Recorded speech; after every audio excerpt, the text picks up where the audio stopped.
Trading psychology বা psychology of trading এর আরও একটি ভিডিও নিয়ে আমি আজ আপনাদের সামনে এসেছি। আমি সুররঞ্জন গঙ্গোপাধ্যায় আপনাদের সবাইকে স্বাগত জানাচ্ছি এই চ্যানেলে। দেখুন, একজন ট্রেডারের ট্রেডিং জার্নি কেমন হয় সেই নিয়ে আজকে আলোচনা করব।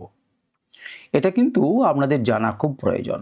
আপনি এই যে টোটাল জার্নি, অর্থাৎ ট্রেডিং শুরু করছেন, সেখান থেকে একজন প্রফিটেবল ট্রেডার বা প্রো ট্রেডারে পরিণত হওয়া পর্যন্ত কি কি ফেজের মধ্য দিয়ে আপনাকে যেতে হবে বা একজন ট্রেডারকে কি কি ফেজের মধ্য দিয়ে যেতে হয়, এটা কিন্তু জানা অত্যন্ত দরকার। কেন দরকার? আপনি যদি জানেন যে এই ফেজের মধ্য দিয়ে আমাকে যেতে হবে, তাহলে আপনি ঘাবড়াবেন না বা আপনি নিজেকে শোধরাতে পারবেন। এই সমস্ত বিষয় নিয়ে আমরা ডিটেলে আলোচনা করব। চলুন ভিডিওটাকে মন দিয়ে শুনুন এবং প্রত্যেকটা কথাকে বোঝার চেষ্টা করুন এবং নিজের জীবনের সঙ্গে সেটাকে মিলিয়ে দেখার অনুরোধ করছি আপনাদেরকে। আপনারা সেই জায়গাগুলোকে চেষ্টা করুন বোঝার যে আপনি এই যে টোটাল ট্রেডিং জার্নি তার কোন ফেজে রয়েছেন, আপনাকে কোন কোন বাধা এখনো পেরোতে হবে বা কোন কোন বাধা আপনি পেরিয়ে এসেছেন, আপনি সামনে কি সম্মুখীন হতে চলেছেন বা কোনটি আসল, এই জিনিসটাকে কিন্তু বোঝানোর জন্য আমার এই প্রচেষ্টা। আশা করি আপনাদের কাজে লাগবে এবং আপনারা বুঝতে পারবেন। দেখুন, আমরা যখন প্রথম ট্রেডিং শুরু করি তখন আমি কিন্তু বর্তমান সময়ের সাপেক্ষে বলছি, অর্থাৎ এই 3-4 বছর, 5 বছর, 6 বছর যারা ট্রেডিং করছেন বা ট্রেডিং শুরু করবেন ভাবছেন তাদের জন্যই। যারা 10-15 বছর আগে ট্রেডিং শুরু করেছেন তাদের সাপেক্ষেও ব্যাপারটা খাটে, কিন্তু কিছুটা গোলমেল হয়। কারণ হচ্ছে যে দেখুন, তখন কিন্তু এত বেশি সোর্স ছিল না যাতে একজন ট্রেডার শিখতে পারতেন। শেখার ইচ্ছা থাকলেও কিন্তু শিখতে পারতেন না। বড় বড় ট্রেডাররা বিভিন্ন শহরে আছেন, তাদের কাছে গিয়ে তাদের কাছে জেনে একটা ছোট্ট কথা জেনে তাদের ফিরে আসতে হতো। এত ইউটিউব ছিল না, এত বই ছিল না, এত সুন্দর সুন্দর চার্ট অ্যানালাইসিস ছিল না, এত অনেক কিছুই ছিল না। সুতরাং তখনকার সময়ে কিছু ট্রেডার যারা শিখতে চাইতেন কিন্তু তাদেরকে নিজে থেকেই শিখতে হয়েছে, তারা কিন্তু শেখার মতো উপকরণ অত সহজে পায়নি। বর্তমান সময়ের সাপেক্ষে যদি আমরা বিচার করি তাহলে আমরা দেখব কি হচ্ছে না, একজন ট্রেডার সে অনায়াসে কিন্তু হাতের কয়েকটি কেরামতিতে 5টা মিনিটে একটি ট্রেডিং অ্যাকাউন্ট, একটা ডিম্যাট অ্যাকাউন্ট কিন্তু খুলে নিতে পারছে অনায়াসে। তার কয়েকটা ছবি, তার কয়েকটা কিছু ব্যবহার করেই সে কিন্তু খুলে নিতে পারছে। এখন দেখুন, এটা খুলে নিলেই কিন্তু সমস্ত কিছু হয়ে যাচ্ছে না। ট্রেড করাও কিন্তু খুব সোজা। টুক করে কিনলেন, টুক করে টাকা ঢুকে গেল, দেন দিয়ে আপনার লস শুরু হলো কিংবা লাভ শুরু হলো। তো সুতরাং খুব সহজেই আপনি কিন্তু একজন ট্রেডার বা ইনভেস্টারে পরিণত হতে পারছেন। কিন্তু সঠিক ট্রেডার বা সঠিক ইনভেস্টারে কি পরিণত হতে পারছেন? প্রশ্ন কিন্তু এটাই, এবং এটাই আলোচ্য বিষয়। আপনি যদি তাকিয়ে দেখেন তাহলে ম্যাক্সিমাম ক্ষেত্রে তা কিন্তু হচ্ছে না। সেবির ডেটা কিন্তু তাই বলছে, এনএসসির ডেটা কিন্তু তাই বলছে যে গাদা লোক, অজস্র লোক, 97% লোক আমার অপশানে টাকা হারাচ্ছে, আমার 70-75%-এর বেশি ক্যাশ মার্কেটে টাকা হারাচ্ছে। তো এরকম ধরনের রিপোর্ট আমরা শুনছি। প্রচুর লোক ট্রেডিং অ্যাকাউন্ট খুলছে কিন্তু ইনঅ্যাক্টিভ হয়ে পড়ে আছে, তারা ছেড়ে ছুড়ে দিয়ে পালিয়ে গেছে। কিছুদিন আগে আমি একটি ভিডিও করেছিলাম যে মার্কেটে কখন এন্ট্রি নেওয়া উচিত তার ট্রেডিং অ্যাকাউন্টের হিসেব দেখে বোঝা যায়। যখন দেখবেন লোকে ভয় পেয়ে পালিয়ে যাচ্ছে, তার মানে এরা কাপুরুষ বিড়ু, এরা হারানোর জন্য এসেছিল। মার্কেট যখন পড়ছে তখন আপনার ভয় পাবার কি আছে? হ্যাঁ, আপনি যদি পোর্টফোলিও তৈরি করে রেখেছেন তাহলে আপনার ভয় পাবে, কিন্তু যে সুযোগের অপেক্ষা করবে সে তো জিনিসটাকে কিনবার চেষ্টা করবে যখন দাম কম পাবে। তখন ভালো ভালো জিনিসকে তখন সার্চ করে রাখতে হয় এবং একটি ভালো দামে এলে পরে সেটি কিনতে হয়। এখন কিভাবে কিনতে হয় না হয় সেটি পরের কথা, সেসব আলাদা জিনিস। কিন্তু ট্রেডিং জার্নিতে প্রথমেই কিন্তু আপনি কি করছেন? স্টার্ট করার পরেও কিন্তু একটা কথা আছে যে বিগিনার্স লাক, অর্থাৎ শুরুতেই কিন্তু আপনার ছোট্ট লস কয়েকটা হলো কিংবা শুরুতেই কিন্তু আপনি লাভ করলেন এবং আপনি ধরাকে তখন সরা জ্ঞান করলেন যে কিছুই না, আমি অনায়াসে সমস্ত কিছু শিখে যাব, এটা কোনো বিষয় নয়, আমি টাকা লাগাবো আর টাকা পাবো। আমি 5,000 টাকা লাগালাম, আমি 1,000 টাকা পেলাম, আমি যদি 5 কোটি লাগাতাম তাহলে আমি কত পেতাম। এই ধরনের সারাদিন আপনি অবাস্তব কল্পনা করবেন, আপনি হিসেব করবেন এবং আপনি দিনে দিনে, মিনিটে মিনিটে, সেকেন্ডে সেকেন্ডে বড়লোক হয়ে যাবেন এবং পৃথিবীর ধনী ব্যক্তিতে পরিণত হয়ে যাবেন। কিন্তু তাই কি হয়? তাই হয় না।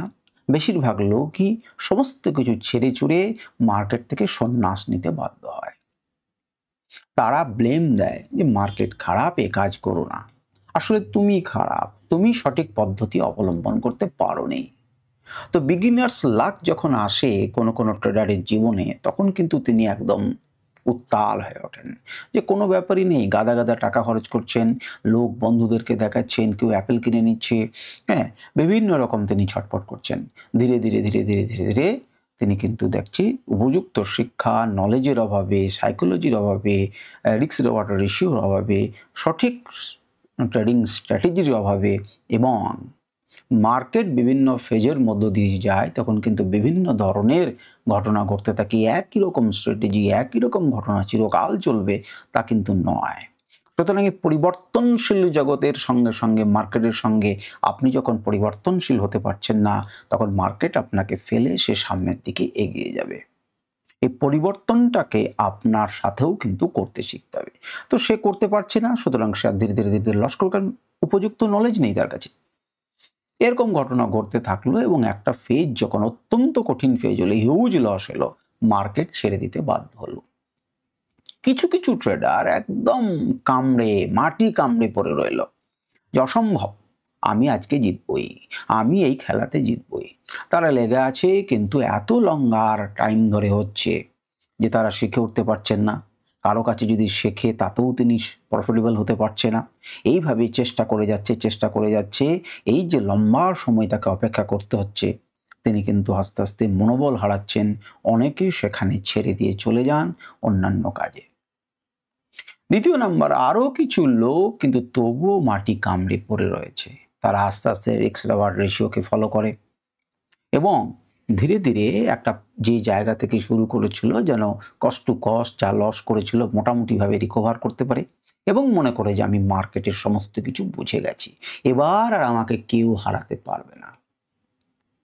কিন্তু দুর্ভাগ্য, তিনি আবারও হেরে যান। এই যে তার মধ্যে আত্মতুষ্টি চলে আসে, তিনি শিখতে চান না, পরিবর্তনশীল জগতের সঙ্গে তিনি মানিয়ে নিতে চাইছেন না। তিনি মনে করছেন যে আমি ভগবান, আমি সমস্ত কিছু পারি। থাপ্পড় মেরে তাকে বুঝিয়ে দেওয়া হয় যে তুমি কিছুই নও। ধীরে ধীরে ধীরে ধীরে তিনি আবার লস করতে থাকেন। এবার এখানেও অনেকে ছেড়ে দিয়ে, এত চেষ্টা করলাম তবু পারলাম না, ছেড়ে দাও, এটা আমার দ্বারা হবে না। এরপরেও কিছু জন কিন্তু লেগে থাকে। তারা প্রপার স্ট্র্যাটেজির কথা খুঁজে পান, তারা বুঝতে পারেন, প্রপার স্ট্র্যাটেজিতে তিনি অ্যাপ্লাই করেন এবং ধীরে ধীরে তিনি উপরের দিকে যান। তাতেও কিন্তু এই সময়ে তিনি ট্রেডিং সাইকোলজি বা সাইকোলজি অফ ট্রেডিংয়ের খোঁজ পান এবং বোঝার চেষ্টা করেন যে এরকম একটা জিনিস কিন্তু আছে, এটাকে মানলে পরে কিন্তু কাজ দেবে। তিনি আবার উপর থেকে নিচে আসেন, তিনি আবার লাভ থেকে লসে আসেন। তারপর যিনি তখন ট্রেডিং সাইকোলজিকে নিয়ে তিনি একটি জায়গাতে যান, তার নিজের সাইকোলজিকে বোঝার চেষ্টা করেন এবং ট্রেডিং সাইকোলজি, নিজের সাইকোলজি মিশিয়ে সঠিকভাবে একটি সিদ্ধান্তে আসেন, একটি সিস্টেম তৈরি করেন এবং মার্কেটে তার নতুন জীবন শুরু করেন। দেখুন, আমি একজন ট্রেডার বলতে পারেন, ইনভেস্টার বলতে পারেন, বা স্টক মার্কেটের অ্যানালিসিস করি বলতে পারেন। অর্থাৎ এখান আমার ভালো লাগে এই সমস্ত জিনিস রিসার্চ করতে, দেখতে, ভাবতে, আমার এইসব জিনিস ভালো লাগে। এখন আমি কিন্তু আপনাকে চার্টের ভাষাতেই এটা বোঝাতে চাই। এতক্ষণ পর্যন্ত যারা অপেক্ষা করেছেন, যারা 9 মিনিট 23 সেকেন্ড 24 সেকেন্ড ভিডিওটা শুনছেন, তারা এবার একটু সুন্দর চার্ট দেখুন। মার্কেটের চার্টই আপনাকে বুঝিয়ে দিচ্ছি আপনার লাইফ। তেমনই একখানা চার্ট আপনাদের সামনে প্রস্তুত করেছি। দেখুন, সেবির নিয়ম অনুযায়ী কিন্তু 3 মাস পুরনো ডাটা আপনাকে দেখাতে হবে। এটা কিন্তু 3 মাসের পুরনো ডেটা আছে। এই চার্টটির মাধ্যমে আমি আপনাকে বোঝাতে চাইছি যে একজন ট্রেডারের ট্রেডিং জার্নি বা ট্রেডিং লাইফ কেমন হয়। খুব ইন্টারেস্টিং, খুব ভালো লাগবে। যারা এখনো পর্যন্ত অপেক্ষা করে আছেন, তারা চলুন একবার চার্টটাকে আমরা দেখি, আশা করি আপনাদের ভালো লাগবে। তো চার্টটির দিকে একটু নজর করুন। চার্টটির দিকে নজর করুন। প্রথমেই দেখুন একটি জায়গাতে স্টার্ট লেখা আছে। আমি একটু বড় করি যাতে আপনাদের দেখতে সুবিধা হয়। দেখুন স্টার্ট লেখা আছে। এরকম সময়ে একজন ট্রেডার মনে করুন তার ট্রেডিং জার্নি শুরু করলেন। আপনি যে কোনো ফেজই ধরতে পারেন। এইখান থেকে এইটুকু ফেজের মধ্যে তিনি ধরুন। তিনি প্রথমে হয়তো কিছুটা লস করলেন, খুব সামান্য, এটা তার বিগিনার্স লাক। তিনি যা লস করেছিলেন তার থেকে প্রফিটে গেলেন, প্রফিট বাই চান্স তার প্রফিট হলো। এবারে মিলিয়ে নিন তার সাথে কি হবে। এবারে ধীরে ধীরে তিনি হারতে শুরু করলেন। দেখুন তিনি আস্তে আস্তে লস করতে শুরু করলেন। আপনিও আপনার জার্নির কোন ফেজে রয়েছেন সেটা আমাকে কমেন্ট করে জানান। দেখুন কি হতে শুরু করলো, তিনি লস করতে শুরু করলেন। এরকম জায়গাতে যখন এলেন তখন কিন্তু মার্কেট ছেড়ে অনেকেই চলে যায়, যে অসম্ভব, মার্কেট দীর্ঘদিন একই রকম ফেজে রয়েছে, আমি টাকা ইনকাম করতে পারছি না, হিউজ লস হয়ে গেছে, আমি মার্কেট ছেড়ে দিলাম। এই মার্কেট ছেড়ে দেওয়ার আওয়াজ কিন্তু থেকেই যায়। যে কোনো ফেজে একজন ব্যক্তি মার্কেট কিন্তু ছাড়তে পারে। কিরকম ফেজে ছাড়তে পারেন? তিনি এরকম ফেজে ছাড়তে পারেন, তিনি উঠছেন, এরকম ফেজেও ছাড়তে পারেন, তিনি বুঝতে পারছেন না, তার সঠিক প্রফিট হচ্ছে না, তিনি এরকম মার্কেটে ছেড়ে যাচ্ছেন। এবারে ট্রেডার কিন্তু রিস্ক রিওয়ার্ড রেশিওকে মানতে শুরু করেন, যেটা আর রিস্ক রিওয়ার্ড রেশিও। তিনি ছোট্ট লস করেন, তিনি আর বড় লস করার দিকে যান না, তিনি ক্যাপিটালকে বাঁচাতে শিখে যান। দেখুন এরপর ধীরে ধীরে কি হচ্ছে, আমি এটাকে একটু সরিয়ে দিই, তাহলে আপনাদের বেটার লাগবে। এরপর কি হচ্ছে না, তিনি বোঝেন, তিনি আস্তে আস্তে বুঝতে শুরু করেন, যখন কাছাকাছি প্রফিটেবলের কাছাকাছি যান তিনি তখন বুঝতে শুরু করেন, যে বোঝেন কিন্তু নিজেকে সঠিক পথে আনতে পারেন না। তিনি রিস্ক রিওয়ার্ড রেশিও বুঝে গেছেন, তিনি প্ল্যান বুঝে গেছেন, কিন্তু তিনি সঠিক পথে আনতে পারেন না। তিনি আবারও গোলমাল করেন এবং ভুল করেন। সেই জন্যই প্রফিটেবল হতে হতে বারবার তিনি কিন্তু পারেন না। অনেকে এই ফেজেও কিন্তু মার্কেট ছেড়ে চলে যান, যে প্রচুর তো চেষ্টা করলাম কিন্তু আমি কোনো মতেই পারছি না। মার্কেট কিন্তু চলতে শুরু করলো, যারা মাটি কামড়ে পড়ে থাকলো, সঠিক পথে তারা বোঝে না বলে তারা আবারও লস করতে শুরু করে। তারা শেখার প্রয়োজনীয়তা এখনো পর্যন্ত কিন্তু অনুভব করছেন না। তারা জানেন যে শিখলে পরে কিন্তু লাভ হবে, ধরে কিন্তু আমি যদি থাকতে পারি তাহলে কিন্তু লাভ হবে, রিস্ক রিওয়ার্ড রেশিও কিন্তু মানতে হবে, আমি কিন্তু তারা কিন্তু মেনে উঠতে পারছেন না, নিজেকে শাসন করতে পারছেন না, নিজের গালে নিজের চড়টা মারতে পারছেন না।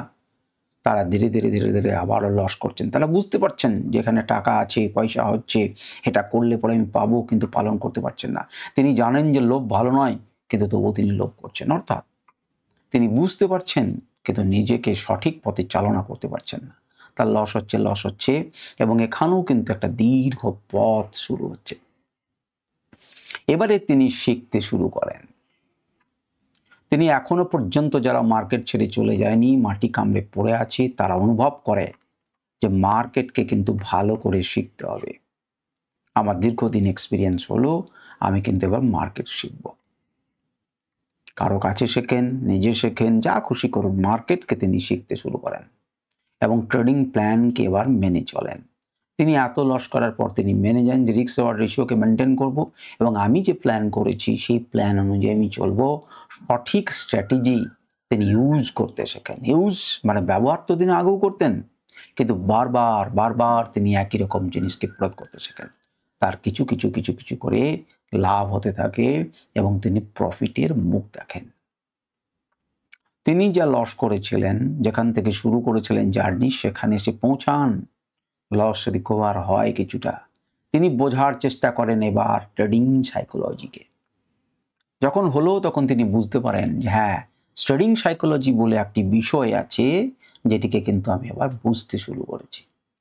তিনি বুঝতে শুরু করলেন, তিনি আবারও কি করলেন, তিনি মনে করলেন, বুঝতে শুরু করলেন, কিন্তু তার কি মনে হচ্ছে যে না, আমি তো পেরে যাচ্ছি, এরকম একটা জিনিস আছে, কিন্তু অতটা গুরুত্ব তিনি দিচ্ছেন না। তিনি এখান থেকে আবার নিচে পড়লেন। তিনি নিজেকে ভেবেছিলেন যে তিনি সব পারবেন, তিনি নিচে পড়লেন। এবারে তিনি কি করলেন, দেখলেন যে আমি কিন্তু আবার যেখানে দাঁড়িয়েছিলাম সেখানেই আবার পৌঁছে গেলাম। মার্কেট যখন প্রথম শুরু করেছিলাম সেই জায়গাতেই জেড ক্যাপিটাল নিয়ে সে লাভ লোকসান মিলিয়ে আমি কিছুই পারছি না, আমি এখানে দাঁড়িয়ে রইলাম। এরপর কি করলেন, এটি গুরুত্বপূর্ণ। তিনি ট্রেডিং সাইকোলজিকে নিজের সাইকোলজির সাথে মিশিয়ে এখন নতুন জীবন শুরু করলেন। তিনি বুঝলেন যেখানে এসেছি, এত অভিজ্ঞতা থেকে তিনি বুঝলেন যে আমার শেখাটা, যে স্যার আমাকে যা শিখিয়েছেন, আমি ট্রেডিং সাইকোলজি যা বুঝলাম, আমাকে প্ল্যান মেনে চলতে হবে, আমাকে রিস্ক রিওয়ার্ড রেশিও মেনে চলতে হবে, এবং আমি আমার সাইকোলজির সাথে স্যার 1 to 1 বসিয়ে যেটা আমাকে বুঝিয়ে দিয়েছেন, বা আমি কোনো ব্যক্তির কাছ থেকে যা শুনেছি বা বুঝেছি বা নিজে নিজে অনুভব হয়েছে আমার, সেখান থেকে তিনি এক নতুন জার্নি শুরু করলেন জীবনের। এবারে সেই জার্নিটা কিন্তু এর মতো কিন্তু ছেড়ে দিয়ে চলেন না। আপনি দেখুন যে সেই জার্নির ফলে আপনার কি হলো। নতুন জার্নি যখন শুরু করলেন তখন আপনার প্রফিট প্রফিট প্রফিট। দেখুন, এতে আপনার কোনো সময় পোর্টফোলিও নামবে, কিন্তু আপনি হারাচ্ছেন না, আশা হারাচ্ছেন না, কারণ আপনার সাইকোলজি সঠিক হয়ে গেছে। আপনি আবার উঠলেন, আবারও নামলেন, কিন্তু আপনার কিছু যায় আসে না। আপনি উঠেই চলেছেন, উঠেই চলেছেন, উঠেই চলেছেন, উঠেই চলেছেন। তো এটাই কিন্তু যে গ্রাফটা দেখছেন, এটা কোনো মিথ্যা গ্রাফ নয়, এটা বাস্তব গ্রাফ, এবং এইটাই হচ্ছে ট্রেডিংয়ের আসল সত্য। দেখতে পাচ্ছেন? এবার টোটাল ভিউটাকে আপনি দেখুন, তখন আপনার এই যে ঘটনাগুলো ছিল, এই ঘটনাগুলো সব মিলিয়ে মিশে একাকার হয়ে গেছে, কেবল জেগে আছে এটি। সুতরাং বুঝতে পারছেন একজন ট্রেডারের জার্নি কেমন হয়। আশা করি আপনারা বুঝতে পারলেন যে একজন ট্রেডারের জার্নি কেমন হয়। কিভাবে আপনি নিজেকে একটা অন্য জায়গাতে নিয়ে আসতে পারেন, কিভাবে আপনি সঠিক পথে চলতে পারেন, ট্রেডিং সাইকোলজি কতটা গুরুত্বপূর্ণ, আমাকে একটুখানি কমেন্ট করে জানান, এবং বাকিদের সবাইকে জানান যে আপনি এই ট্রেডিং ফেজের কোন জায়গাতে রয়েছেন এবং আপনি আমার সঙ্গে সহমত কিনা, এবং তার সঙ্গে এটাও জানান যে এই শিক্ষা কি আপনার কোনো কাজে লাগলো। যদি লাগে তাহলে কিন্তু আমার যে পরিশ্রম আমি যে এতক্ষণ থেকে বোঝানোর চেষ্টা করলাম, তাতে কিছু না কিছু আমার একটু ভালো লাগবে। আপনি কমেন্ট করে জানান, আপনি আপনার নিজের জীবনের ইতিহাস জানান, এটার সঙ্গে আপনার জার্নি মিলছে কিনা জানান, লোকের সঙ্গে ভাগ করে নিন। আমিও দেখি যে আমি যা বুঝেছি এতদিন থেকে সেটা সঠিক না সঠিক নয়, সেটা আপনার জন্য খাটছে না খাটছে না। আজকে এই পর্যন্তই। নমস্কার, ধন্যবাদ। আপনারা সবাই ভালো থাকুন এবং অবশ্যই সফল হন, এই আশা করি। নমস্কার, ধন্যবাদ।